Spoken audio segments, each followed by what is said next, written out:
Welcome to Man Does Tech, where I solve the problems you didn't even know you had. In this video, I will explain how to put a Dodge Charger in neutral without a key. First, ensure your vehicle is on a level surface and the parking brake is firmly engaged for safety. You'll need to locate the small access panel near your gear shifter, which usually pops off easily.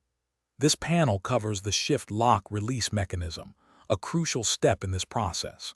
Always prioritize safety before attempting any vehicle adjustments. Make sure the car cannot roll unexpectedly.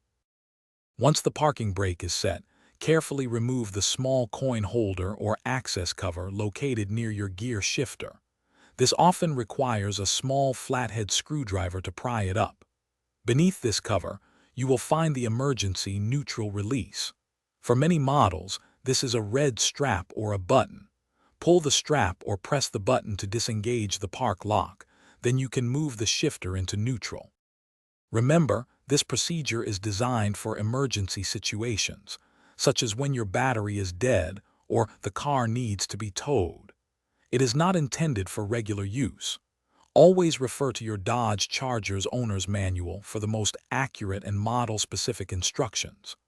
Also, be aware that putting the car in neutral this way may not unlock the steering wheel, which is important for steering the vehicle.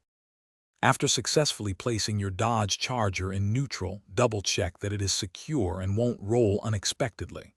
Once you're done, remember to reinstall the access cover or coin holder to protect the mechanism. This ensures everything is back in place. Once you've completed these steps, you're all set.